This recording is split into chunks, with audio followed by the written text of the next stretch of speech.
Senhor Jesus. Está começando mais um programa Escola Bíblica Dominical. Nós queremos agradecer a Deus por sua vida, por estar nos acompanhando em mais este programa. Onde você estiver agora, seja você abençoado por Deus, em casa, no trabalho, em quaisquer outros lugares. Seja a sua vida agora contemplada por este programa abençoador que certamente trará edificação espiritual para a sua vida.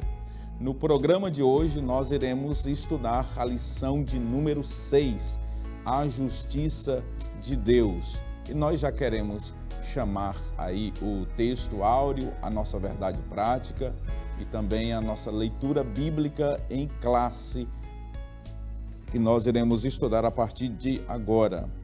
Bom, o nosso texto áureo diz assim: com o puro te mostrarás puro, e com o perverso te mostrarás indomável. Salmo de número 18, versículo de número 26. A verdade prática diz assim: os agentes do juízo divino revelam que a responsabilidade humana é pessoal. A nossa leitura bíblica em classe, nós iremos estudar nessa lição de hoje o capítulo de número 14 do livro do profeta Ezequiel, a partir do versículo de número 12 até o versículo de número 21, que assim nos diz: veio a mim a palavra do Senhor dizendo: filho do homem, quando uma terra pecar contra mim, gravemente se rebelando, então estenderei a mão contra ela, e tornarei instável o sustento do pão, e enviarei contra ela fome, e arrancarei dela homens e animais. Ainda que estivessem no meio dela estes 3 homens, Noé, Daniel e Jó, eles, pela sua justiça, livrariam apenas a sua alma, diz o Senhor Jeová. Se eu fizer passar pela terra nocivas alimárias e elas a assolarem, que fique assolada, e ninguém possa passar por ela por causa das feras. Ainda que estes 3 homens estivessem no meio dela, vivo eu, diz o Senhor Jeová, que nem a filhos nem a filhas livrariam, só eles ficariam livres e a terra seria assolada. Ou se eu trouxer a espada sobre a tal terra e disser: espada, passa pela terra, e eu arrancar dela homens e animais, ainda que aqueles 3 homens estivessem nela, vivo eu, diz o Senhor Jeová, que nem filhos nem filhas livrariam, mas eles só ficariam livres. Ou se eu enviar a peste sobre a tal terra e derramar o meu furor sobre ela com sangue, para arrancar dela homens e animais, ainda que Noé, Daniel e Jó estivessem no meio dela, vivo eu, diz o Senhor Jeová, que nem filho nem filha eles livrariam, mas só livrariam a sua própria alma pela sua justiça, porque assim diz o Senhor Jeová: quanto mais se eu enviar os meus 4 maus juízos, a espada e a fome e as nocivas almárias e a peste contra Jerusalém, para arrancar dela homens e animais.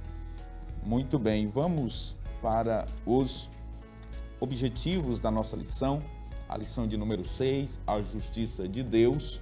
No primeiro tópico, nós iremos identificar o juízo divino, o juízo de Deus. No segundo tópico, nós iremos mostrar a petição que Deus não atende. No terceiro tópico, nós iremos refletir a respeito da intercessão de Noé, de Daniel e Jó. Neste primeiro tópico, nós iremos analisar sobre a identificação do juízo divino.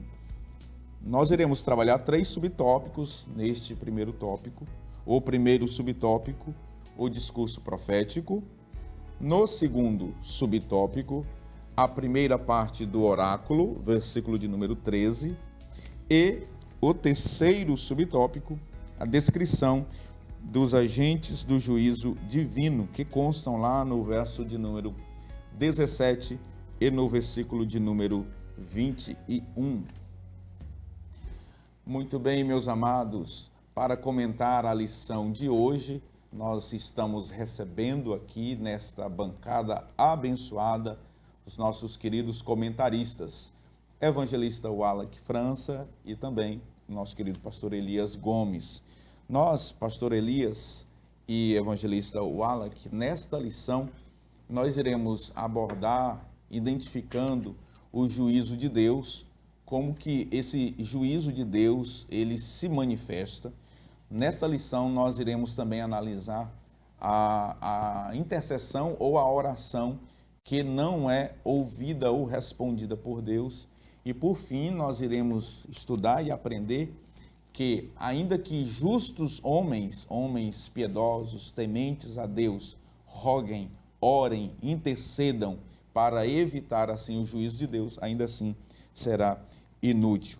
E nós iremos, antes de chamar os comentaristas para abordarem os seus pontos de vistas desta lição, no primeiro subtópico sobre o discurso profético, nós vamos perceber, à luz das Sagradas Escrituras, analisando tanto o Antigo quanto o Novo Testamento, que a ira de Deus, o juízo de Deus, ele vem somente por uma justa causa.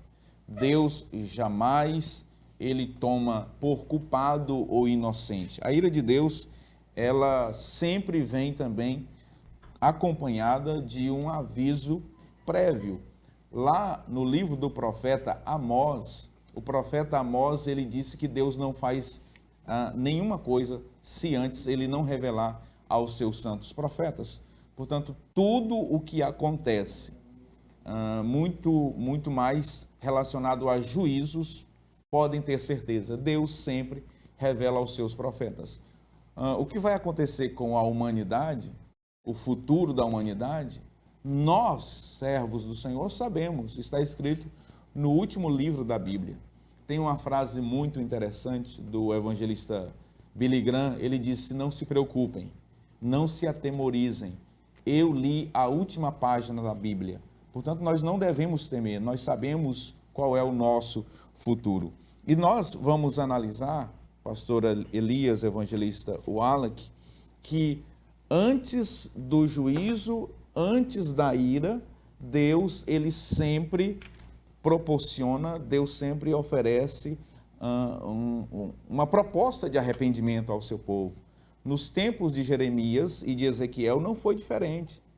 Nós vemos que quando Deus anunciou a destruição de Sodoma e de Gomorra, né, Abraão ali, naquela intercessão, Deus foi questionado por ele se Deus iria destruir se houvesse ali 50 justos. E aí a contagem foi diminuindo para 30, para 20, para 10, e não havia nem 10 justos ali. Vejam que Deus, ele está sempre disposto a manifestar a sua misericórdia, o seu amor, o seu perdão. Mas chega um momento que parece que a taça, né, o limite de Deus se esgota. E quando esse limite de Deus atinge, né, esse limite de Deus, não há quem possa interceder. E é nesse contexto que nós analisamos esta lição. É nesse contexto que Deus, ele se revela ao profeta Ezequiel em um diálogo que ele está tendo com os anciãos, que ainda que Noé, Daniel e Jó intercedessem, mesmo assim o juízo de Deus seria inevitável. Deus, quando exerce o seu juízo, a sua ira sendo derramada, ele é implacável. Mas Deus, ele está sempre disposto a manifestar, antes que venha a sua ira, a sua misericórdia, o seu amor, a fim de que os homens se arrependam. Isso aconteceu lá em Nínive. Deus anunciou a destruição daquela cidade. Cerca de 600 mil homens, 600 mil pessoas, né, existiam naquela cidade. E Deus enviou o profeta Jonas a contragosto, mas ele foi e pregou, a cidade inteira se arrependeu e houve, portanto, livramento.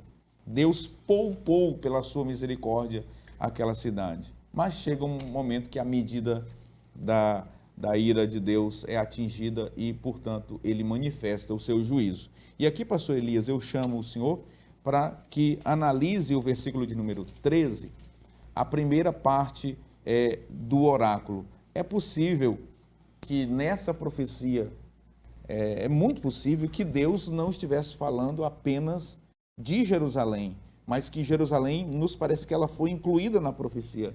Deus aqui, ele me parece que ele fala de forma bem genérica sobre a terra. Exatamente, pastor Epaminondas, a paz do Senhor, evangelista Wallace e todos os demais irmãos que estão aí nos assistindo agora.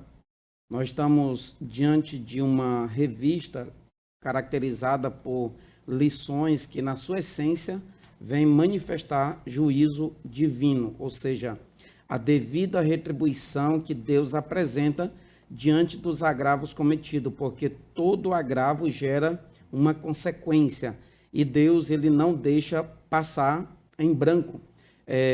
Muito caracterizado isso, ou muito voltado para o seu caráter, conforme o apóstolo Paulo escreveu em Gálatas capítulo 6, que Deus ele não se deixa escarnecer, Deus não se deixa passar por baixo nesse aspecto. Então, o juízo divino, ele sempre haverá. E esse juízo divino, que é a manifestação da justiça de Deus, nós vemos em todos os níveis, em todas as épocas, em todas as situações. O que está acontecendo aqui é justamente uma manifestação da palavra de Deus, como o Senhor já bem falou, que o juízo de Deus ele vem, mas ele vem precedido por um aviso através dos seus santos profetas, conforme está escrito em Amós capítulo 3, versículo 7. Antes de Deus manifestar o juízo também, ele manifesta os reais motivos, ele manifesta a razão justificável e consistente. Deus não manifesta o juízo divino ou, digamos que as penalidades pelos agravos cometidos sem uma justificativa, sem um motivo prévio. Nós vemos no livro do profeta Ezequiel, o pastor Epaminondas, evangelista Wallace, capítulo de número 14, quando o Senhor usa o profeta para falar que o juízo de Deus será executado e que depois de tudo acontecer, vai ficar um remanescente, e esse próprio remanescente, que talvez teria razões para ficar indignado diante dessa falsa injustiça, porque muitas das vezes aqueles que são alvo do juízo divino pensam que é injustiça, e na verdade é nada mais, nada menos do que a manifestação do tratar de Deus, porque a justiça divina, apesar dela ser severa, ela é pedagógica, ela vem tratar, ela vem purificar o povo, a fim de que esse povo não perca a característica ou a semelhança que ele tem com o seu Criador. E quando esse remanescente ficar, ele vai encontrar razões justificáveis, e o próprio Deus, através do profeta Ezequiel, diz na parte B do versículo 23, dizendo assim: e vocês saberão que não foi sem motivo que fiz tudo o que fiz nela, diz o Senhor Deus. Então nós vemos que o capítulo 14 de Ezequiel, ele é composto de uma estrutura tal que nós vemos do primeiro versículo até o versículo de número 11, a bem da verdade, apresenta-se uma espécie de repreensão àquilo que era chamado de anciãos lá de Jerusalém, que eles estão lá diante do profeta Ezequiel, e é como que de repente vem uma palavra da parte de Deus para com a vida deles. E a partir do versículo de número 12 até o 21, basicamente, é o que nós vemos a primeira parte aqui, digamos que da repreensão geral ou do juízo que vem para as nações, digamos, do ponto de vista geral, porque quem quer que seja que cometa um agravo, ele passará pelo juízo divino. E quando se fala da justiça divina ou da justiça de Deus, se fala de algo correto, se fala de algo que tem a ver com retidão. Isso está diretamente, evangelista Wallace, pastor Epaminondas, associado com a santidade de Deus. Portanto, a natureza da justiça divina, ela está diretamente associada à santidade de Deus. Ele, como sendo um Deus santo, não deixa passar impune, a fim de que não venha, de alguma forma, baratear esse aspecto do atributo divino, da santidade divina. Então, nós vemos aqui num texto aqui, pastor Epaminondas, num livro de apoio, uma palavra muito interessante do do escritor, do comentarista, ele nos diz assim: a palavra justiça significa correto, retidão. Isso está na página 82. E no que refere à justiça de Deus, tanto em teologia como nas escrituras, é um atributo divino definido em conformidade com a sua lei moral e espiritual, em harmonia com a santidade e com a sua natureza. Então nós vemos que o próprio Deus, ele manifesta. E Deus tem as formas de tratar. De tratar como? De apresentar a execução da sua justiça ou do seu juízo sobre aqueles que cometem a impiedade, sobre aqueles que desobedecem a sua palavra. Nós vemos aqui nesse subtópico 2 do primeiro tópico, que uma das formas que Deus tratou o povo foi fazendo uma espécie de suspensão de alimento, ou tornando instável o sustento do pão. É uma das formas de Deus apresentar juízo para uma nação. Deus pode tratar de várias maneiras. Ele tem inúmeros mecanismos. Afinal de contas, ele é soberano, ele é poderoso,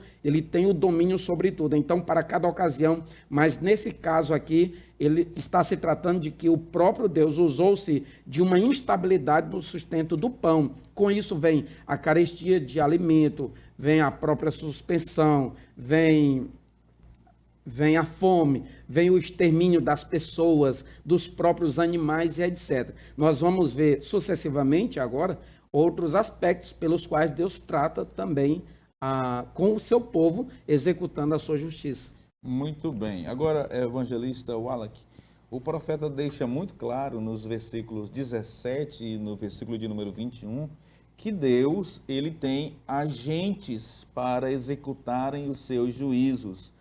E aqui, esses agentes são postos, ora, por figuras e ora por uma interpretação literal. A paz do Senhor a todos, pastor Epaminondas, pastor Elias Gomes, que bom estar aqui com vocês nessa oportunidade. Bem, pastor Elias Gomes, ele fez uma breve introdução, assim como o pastor Epaminondas, mas nós gostaríamos de complementar esses comentários dos dois pastores, dizendo que Deus é um Deus justo, santo, e que a ele cabe realmente, através da sua justiça governativa, isso do ponto de vista teológico, gerir a humanidade, dentro dos aspectos de uma governança distributiva, de uma governança remunerativa, de uma governança retributiva, com recompensas e castigos. Tudo isso do ponto de vista teológico. Nós vimos o primeiro ponto, em que Deus ele regulamenta nesses textos aqui em Ezequiel, no capítulo 14, do versículo 17 e 21, onde começa tratando sobre um dos aspectos de Deus regulamentar a sociedade, regular a humanidade, que é através da fome. Mas no subtópico número 3, nós temos também a espada relacionada à guerra, nós temos a peste relacionada às epidemias, às doenças, às enfermidades, e nós temos também as alimárias. Sim, Deus, esse dono do ouro e da prata, como está escrito no livro do profeta Ageu 2:8, também ele comanda a natureza. E a natureza não só vegetal, mas a natureza também animal. Então nós temos em alguns casos aqui, por exemplo, no livro segundo livro dos Reis, no capítulo 17, no verso 24 e 25, nós vemos que as pessoas elas são levadas cativas ao cativeiro da Assíria, e quando esses assírios retornam para a região de Samaria, juntamente com alguns judeus e outros provenientes da região da Síria, eles começam a conviver, eles incidem em pecado e eles são comidos por animais selvagens. Esses fatos também nós vimos no êxodo, na saída do pessoal do Egito, durante as caminhadas no deserto. Frequentemente eles também eram atacados por animais daquele deserto. Aquelas pessoas que eram atacadas certamente porque se desviavam dos caminhos do Senhor. Portanto, nós temos aqui alguns instrumentos. Para resumir, a fome, a peste, a espada e as alimárias, todas sendo que utilizadas como instrumentos de Deus dentro dessa sua justiça governativa de regulamentar e regular a humanidade. Muito bem. Nós estamos concluindo este primeiro bloco e indo para o intervalo, convidando você a permanecer conosco, tá bom? O programa está uma bênção. Não saia daí, nós retornaremos daqui a pouquinho.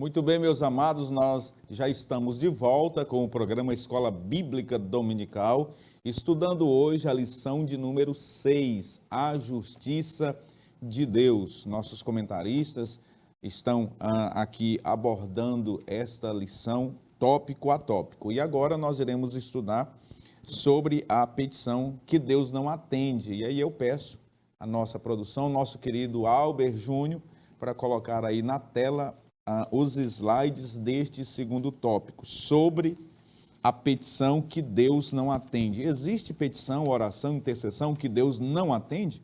Vamos observar e aprender neste segundo tópico com o comentarista, o pastor Ezequiel Soares, através também dos nossos amados que estão aqui.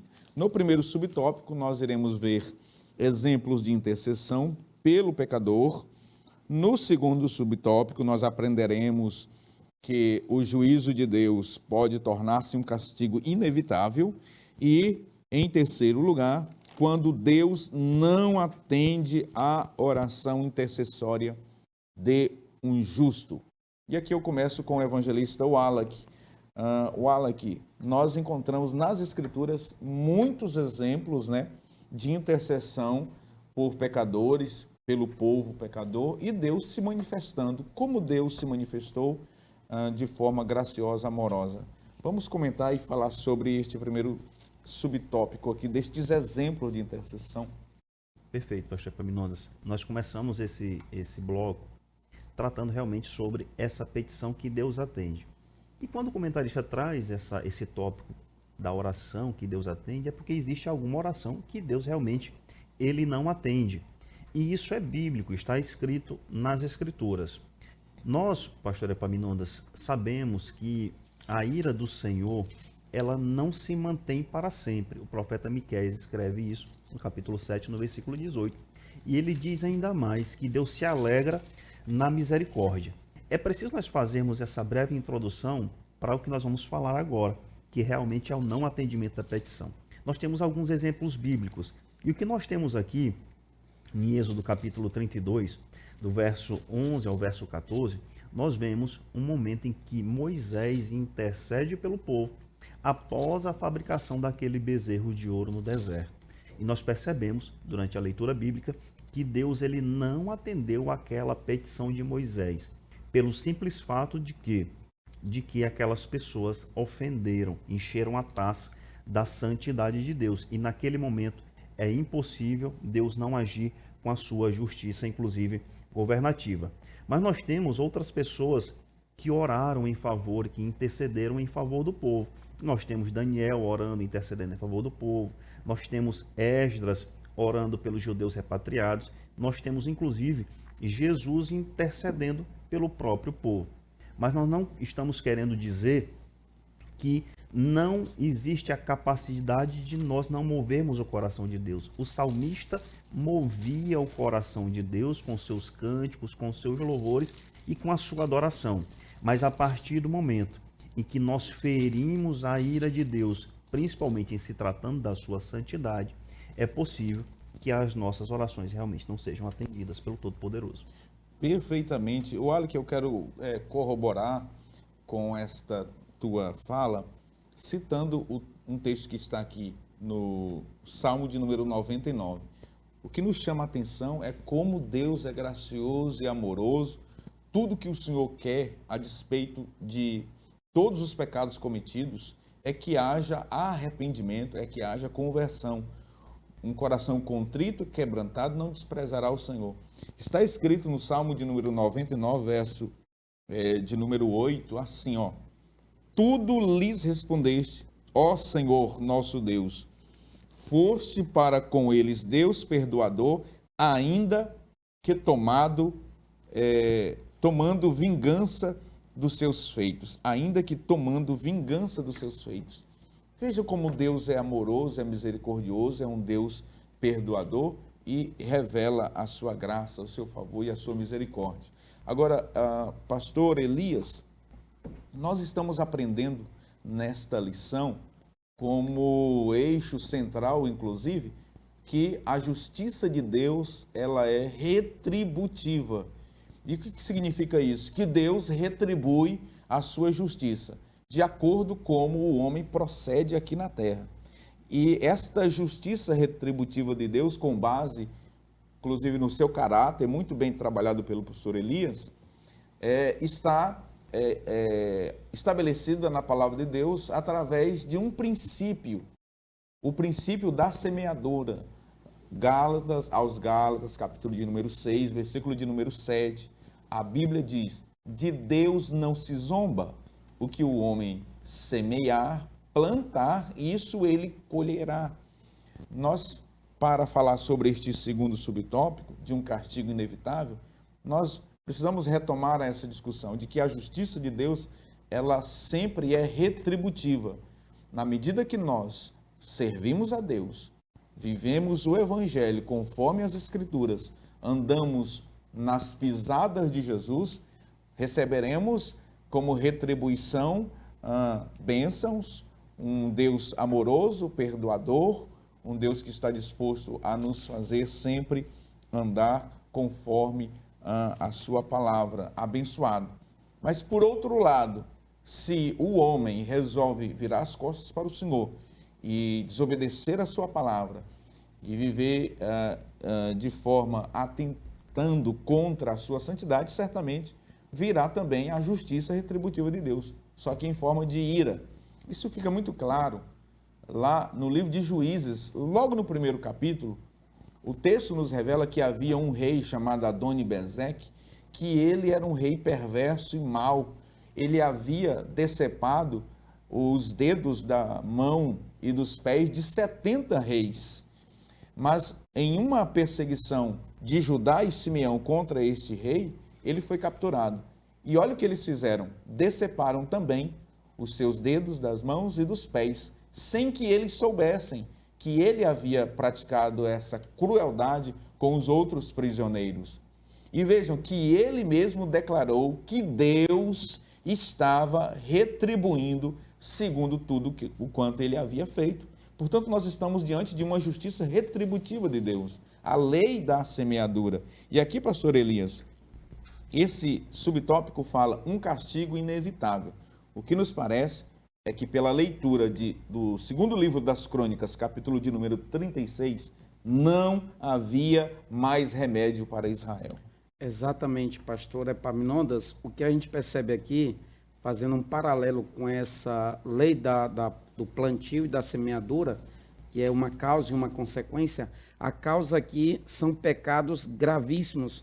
A gente vê aqui em Ezequiel, capítulo 14, versículo de número 13, o Senhor usa o profeta para dizer o seguinte: filho do homem, quando uma terra pecar contra mim, gravemente se rebelando, então estenderei a mão contra ela.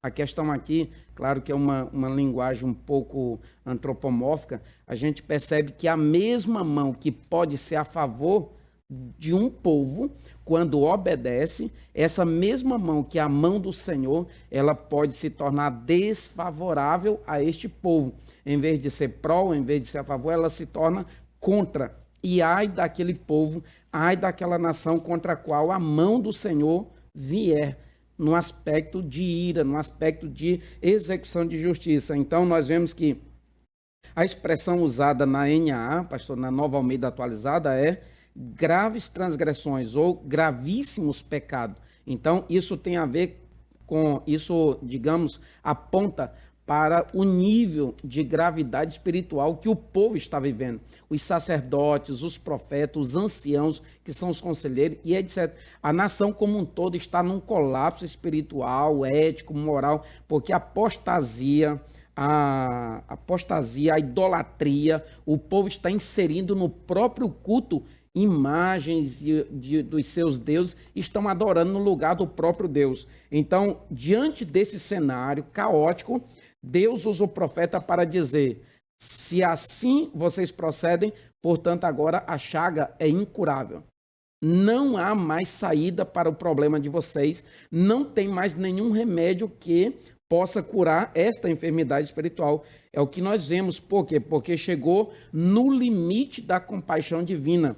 Na Nova Almeida Atualizada, pastor Epaminondas, evangelista Wallace, um livro do profeta Jeremias, que é o profeta que está profetizando lá onde tudo isso está acontecendo em Jerusalém, no capítulo 15, versículo 6, ele diz assim: você me rejeitou, diz o Senhor, você voltou para trás, por isso levantei a mão contra você e destruí.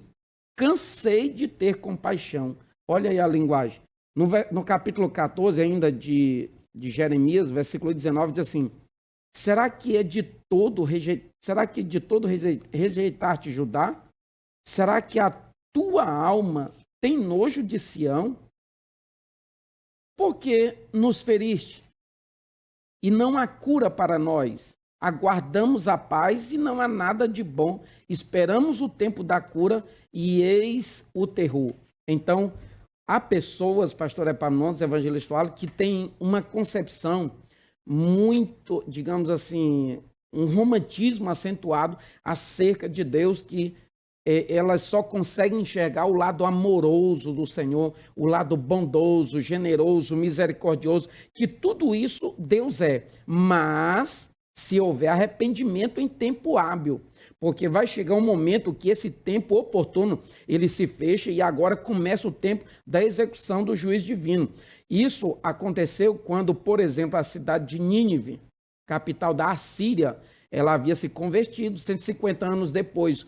Ela voltou a praticar tudo o que praticava antes e Deus levanta o profeta Naum para escrever uma mensagem justamente só de pena, só de consequência dos agravos cometidos pela grande Nínive. E aí o Senhor diz lá em Naum, capítulo 3, versículo 19, que não haveria mais remédio para a chaga de Nínive, ou seja, não tinha mais saída. Então, nós vemos que o Senhor mesmo executa o seu juízo, como está escrito no segundo livro das Crônicas também, capítulo 36, no versículo 16, a esse caso propriamente dito, quando o Senhor usa os seus servos para dizer que não tem mais saída e não tem mais solução para o problema de Jerusalém. Muito bem.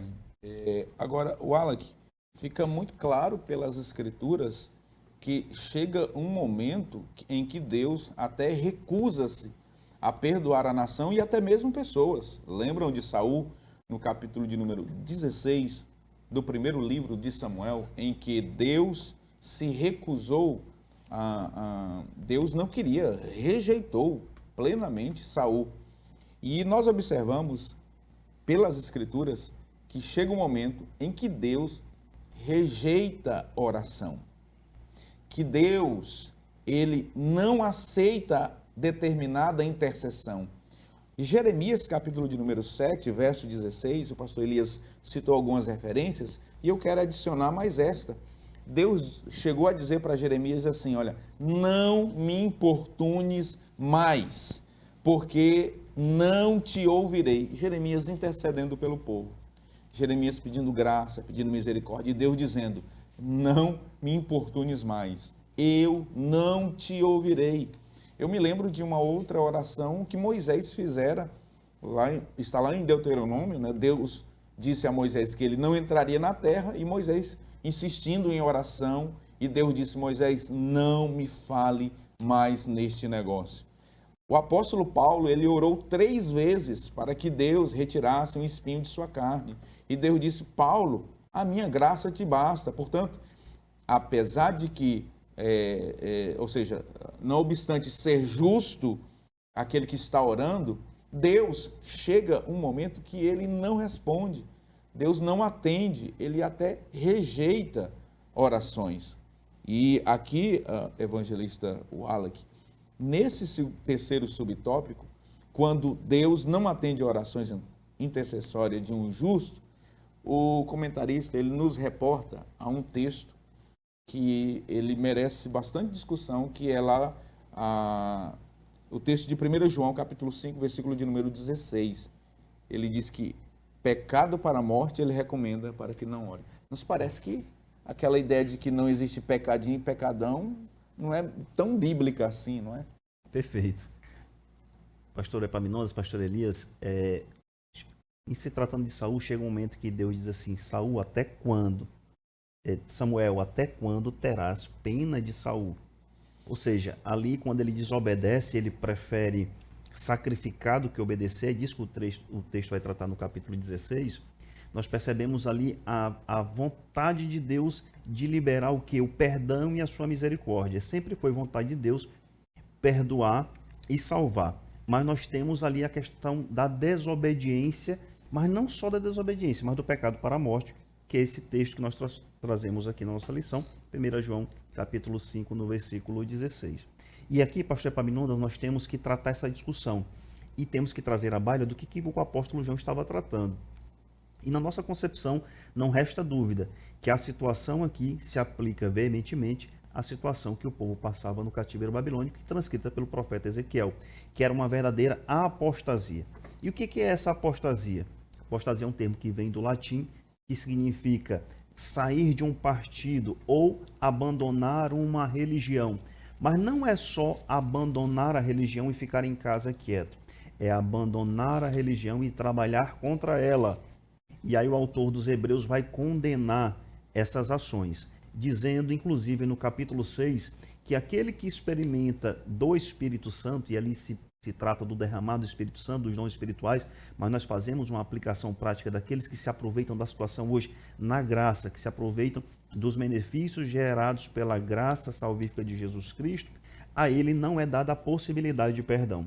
Mas quando nós lemos o Salmo 66, do verso 18 ao verso 20, nós percebemos aqui uma ilustração muito tênue, muito linda do que realmente é o coração do Senhor voltado para a misericórdia, para o perdão do homem e da humanidade. Diz assim: se eu atender à iniquidade do meu coração, o Senhor não me ouvirá. Ou seja, se eu atendo às minhas vontades, às necessidades humanas, às necessidades carnais, e eu me volto contra a própria determinação de Deus, certamente eu corro um risco de me desviar e, inclusive, apostatar da fé. E esse pecado aí, ele se tornará imperdoável. Enquanto Jesus está tratando com os doutores da lei, dizendo que a blasfêmia contra o Espírito Santo é imperdoável, o autor de Hebreus está dizendo assim, que a blasfêmia contra o homem, o Salvador Jesus Cristo, também ela se torna imperdoável. Por isso que é importante nós trazermos essas discussões. Muito bem. Observe que esse texto que o comentarista trouxe aqui, essa referência, né? 1 João 5,16, ela diz assim, ó, se alguém vir a seu irmão cometer pecado não para a morte, pedirá e Deus lhe dará vida. Aos que não pecam para a morte, há pecado para a morte, e por este digo que não rogue. Observem que fica muito claro pelo texto sagrado, pelo contexto geral das Escrituras, que existem pecados pelos quais levam à morte. A ideia aqui, inclusive a tradução da NVI, ela melhor traduz esse texto dizendo o seguinte: pecado que leva à morte. E o pecado que leva à morte, nós podemos aqui elencar, mas principalmente o pecado sem arrependimento. O pecado sem arrependimento é esse muito bem colocado aqui pelo evangelista Wallach. A blasfêmia contra o Espírito Santo, atribuir a Deus e ao seu Espírito obras que são naturais de Satanás, isso é um pecado gravíssimo. E esse pecado gera morte, porque quem assim procede, ele está em apostasia. E o apóstata é aquele que reiteradamente ele peca sem se arrepender. Logo, esse pecado é para a morte. E Paulo aos Romanos vai dizer o quê? No capítulo 6, que o salário do pecado é a morte. Mas o dom gratuito de Deus é a vida eterna em Cristo Jesus. Deus está sempre disposto a manifestar a sua graça, o seu amor e a sua misericórdia. Mas um dia o seu juízo e julgamento virá sobre todos os impenitentes pecadores. Mas o seu povo, a sua igreja, aqueles que estão debaixo da sua graça, serão poupados da ira de Deus. Muito bem, nós estamos concluindo este segundo bloco, caminhando para o final deste programa, aguardando você no terceiro e último bloco. Não saia daí. Deus te abençoe.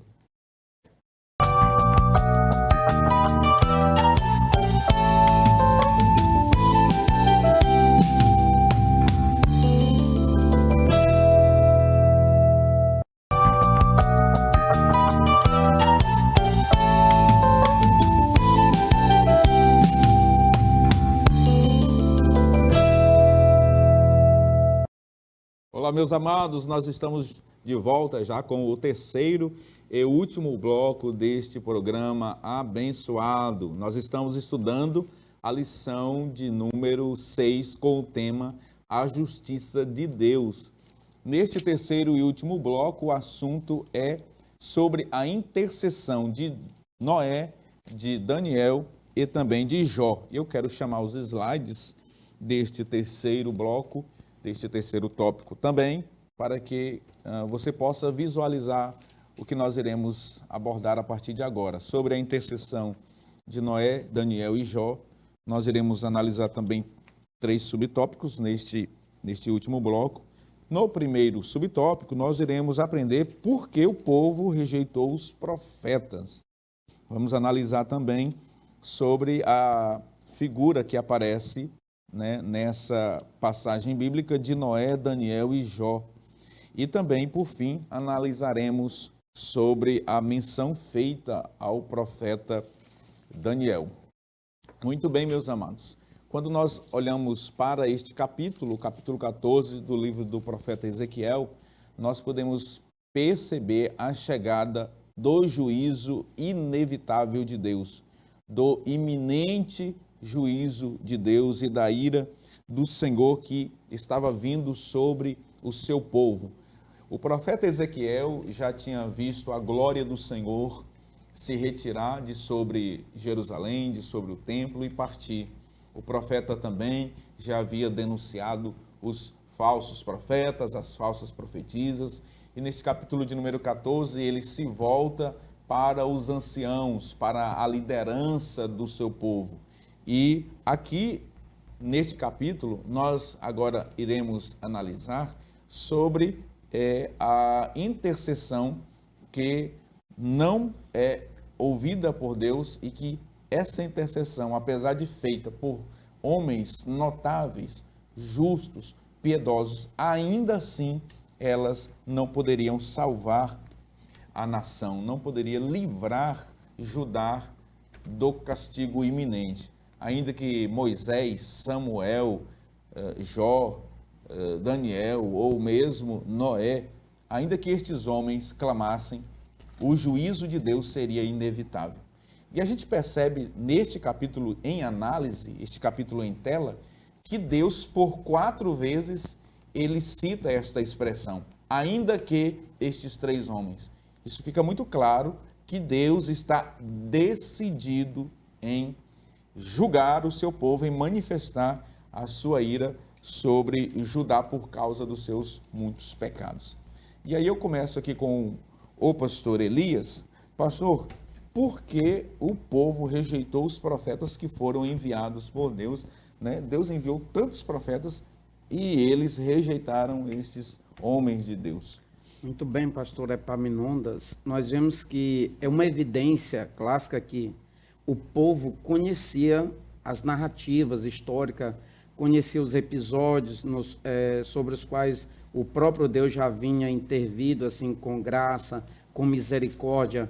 Nós vimos que o povo sabia sobre o que Deus fizera através de Abraão, quando intercedeu lá por Abimeleque, até pelo próprio povo e também em outras situações envolvendo o próprio profeta Samuel, que o Senhor já falou aqui, o próprio Moisés. Nós vemos então essas manifestações que o Senhor teve, nas quais o Senhor apresentou a sua misericórdia, foi um elemento assim fomentador. Muitas das vezes, aliás, apesar de que o povo não observou a vontade soberana de Deus, porque apesar de o Senhor ter manifestado sua misericórdia em outras ocasiões passadas, o Senhor estava usando o profeta na atualidade para apontar que o juízo estava vindo e o povo dava o total descrédito à palavra de Deus e ignorava e até debochavam dos seus profetas, dos seus mensageiros.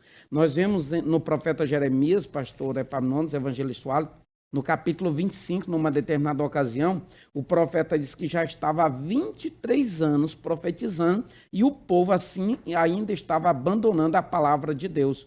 No verso de número 3, capítulo 25, diz assim: Durante 23 anos, desde o 13º ano do reinado de Josias, filho de Amon, rei de Judá, até hoje, a palavra do Senhor tem vindo a mim e sempre de novo eu a tenho anunciado a vocês, mas vocês não escutaram. No verso de número 8 e 9, até parte da sentença, o Senhor deixa claro através do profeta Jeremias. Diz assim: portanto, assim diz o Senhor dos Exércitos, visto que vocês não escutaram as minhas palavras, eis que mandarei buscar todas as tribos do norte, diz o Senhor, e também Nabucodonosor, rei da Babilônia, meu servo, e os trarei contra esta terra, contra os seus moradores e contra todas estas nações ao redor, e os destruirei totalmente, farei deles um objeto de horror e de vaias, ruínas perpétuas. Olha só, tudo isso aqui é consequência daquilo que o povo estava, ou o povo estava totalmente apático no que diz respeito à mensagem que vinha através do profeta de Deus, através do mensageiro do Senhor. E isso nós devemos trazer, pastor Epaminondas, para a atualidade, que o fato de o Senhor ter dado 1, 2, 3 oportunidades para quem quer que seja, isso não é um padrão, isso não é uma via de regra pela qual eu devo me basear, pela qual eu devo tomar como um princípio, não.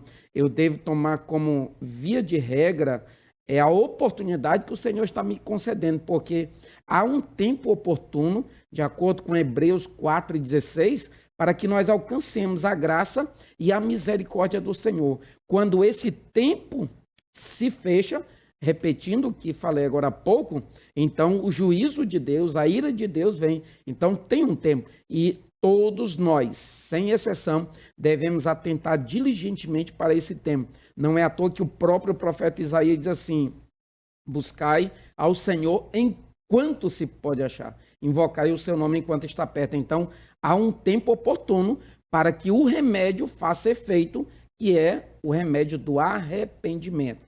Tirando desse tempo, não há remédio que possa surtir um efeito positivo. Muito bem. Wallach, o profeta Ezequiel, ele refuta, né, o imaginário popular, tanto dos que estavam no cativeiro, sobretudo aqueles que estavam ainda em Jerusalém, de que Deus iria tolerar, né, todos os pecados da nação, porque haviam homens justos lá. Nesse contexto, o profeta, ele descreve o que Deus lhe falou, ainda que Noé, Daniel e Jó, né, clamassem, intercedessem, o juízo era inevitável. Fale sobre estes 3 homens que são mencionados nesta profecia aqui para nós. Pastor Epaminondas, não só em relação às pessoas que estavam lá, que eram homens realmente de Deus, que eram profetas, mas também pela questão própria imaginária do templo. Nós temos o templo de Jerusalém, então nós não seremos destruídos. Mas aqui o tópico do 3.2 se trata especificamente desses 3 personagens bíblicos, Noé, Daniel e Jó.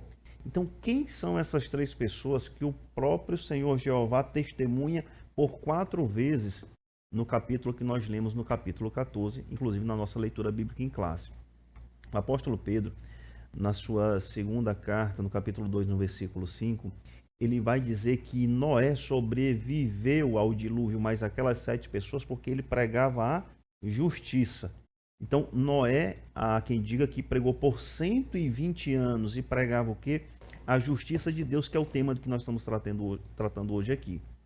Daniel, por sua vez, pastores Epaminondas e pastor Elias Gomes, é o homem que teve a visão não só do trono de Deus, mas ele teve a visão do fim dos tempos.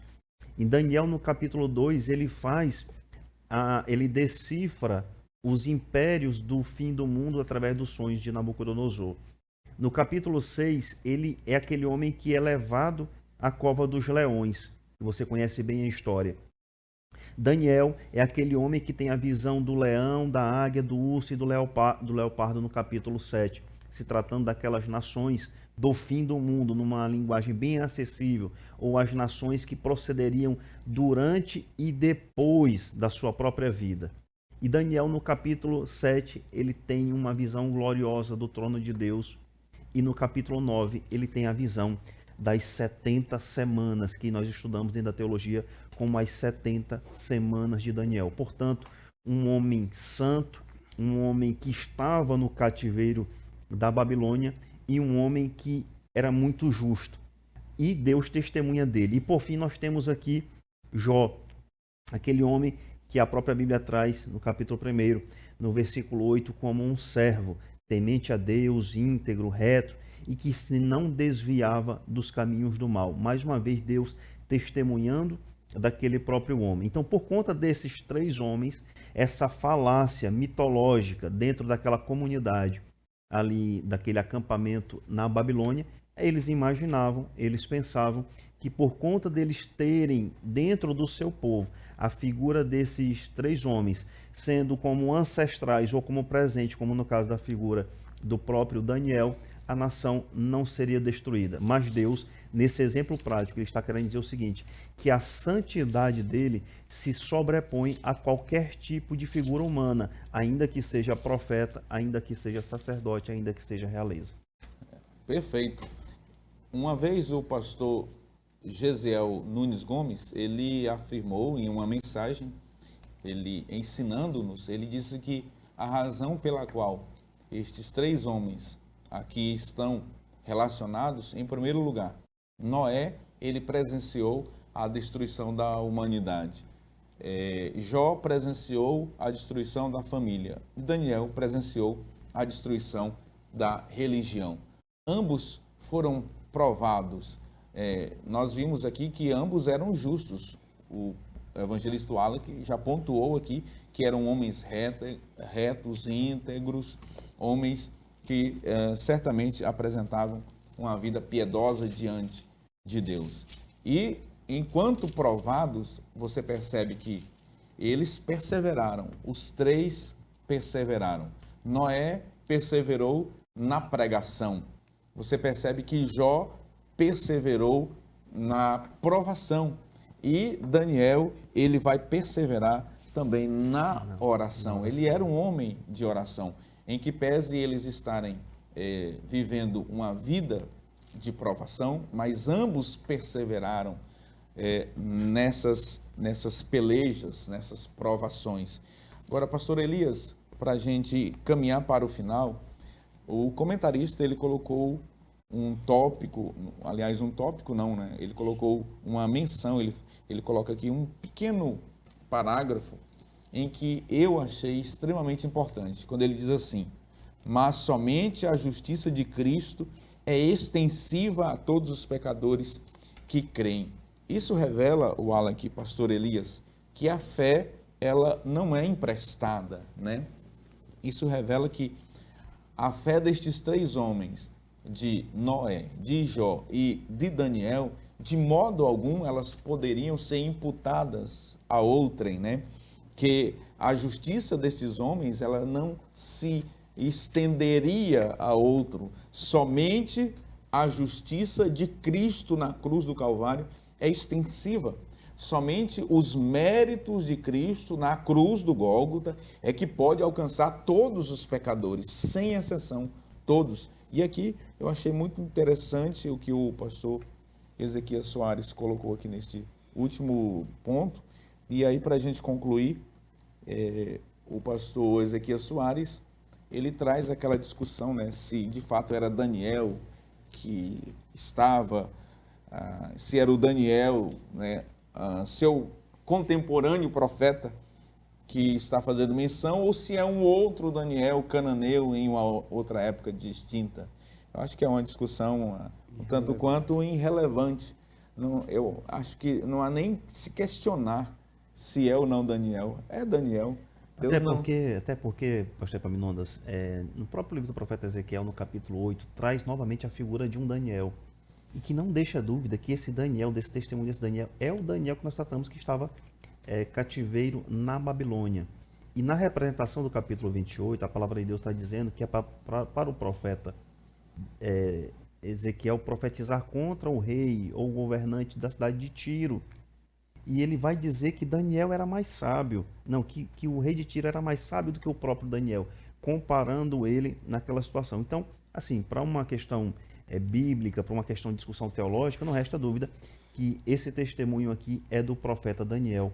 Só dizendo aqui que essa divergência ela surge por conta de um achado arqueológico, de um épico de Acta, eu acredito do século XIX, em que existe uma figura histórica de um Daniel que era um justo juiz julgador, mas que em nada se assemelha aqui à figura de Daniel que nós estudamos na nossa Bíblia Sagrada.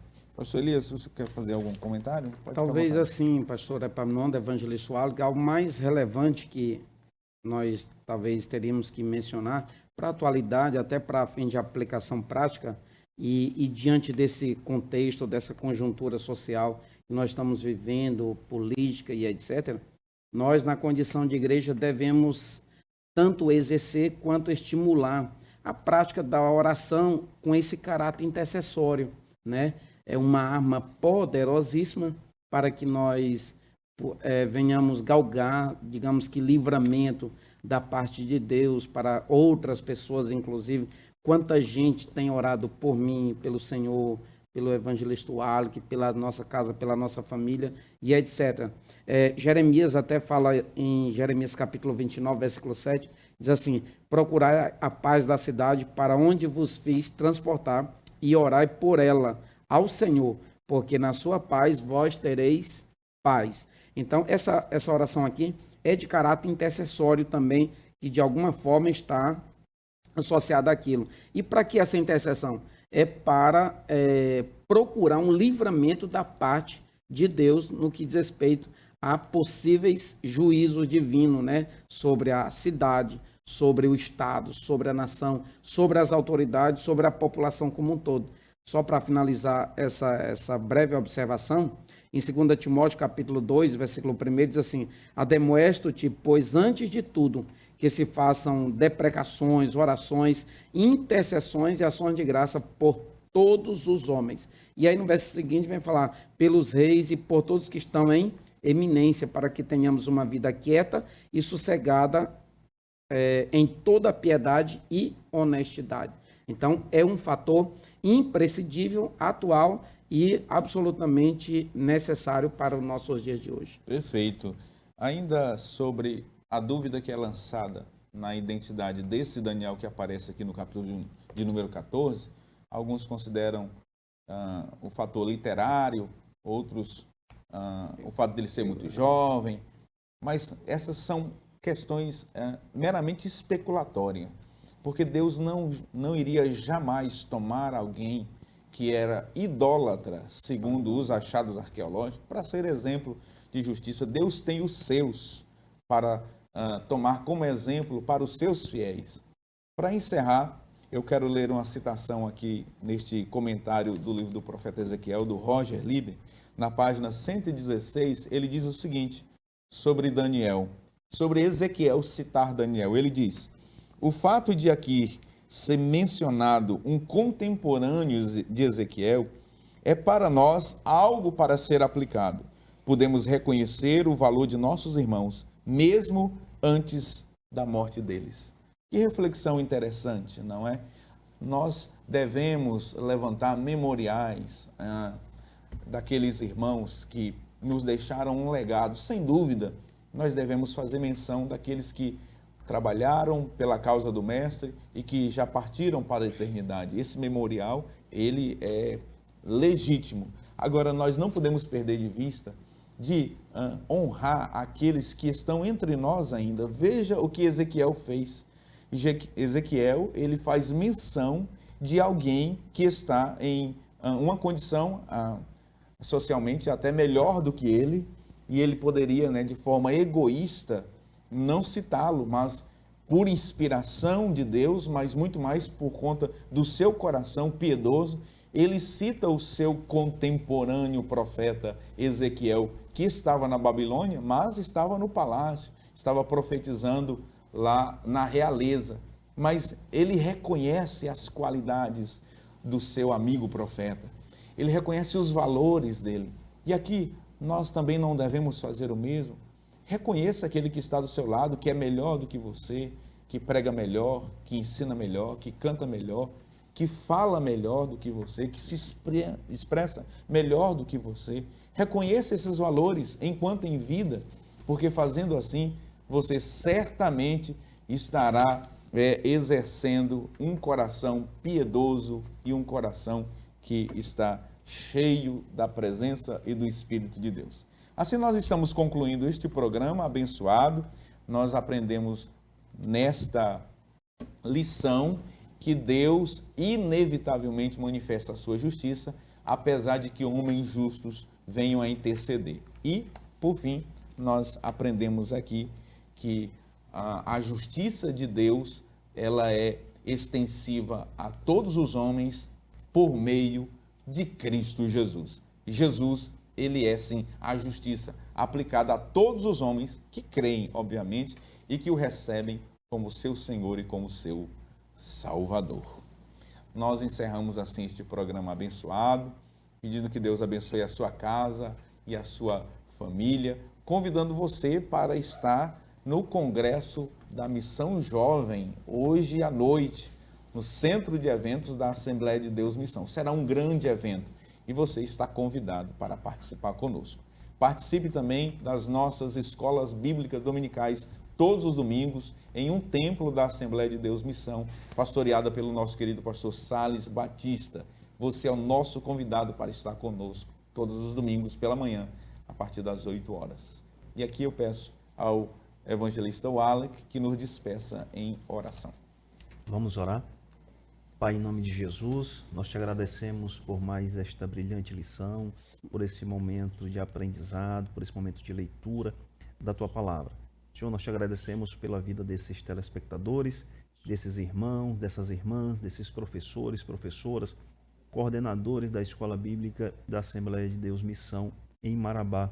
Nós continuamos, Pai, orando e intercedendo pela vida de todos que nos assistem e também pela vida do nosso pastor presidente, de toda a sua família, pastor Sales Batista, a quem Deus tem entregado esse projeto desse programa Escola Bíblica Dominical em Marabá.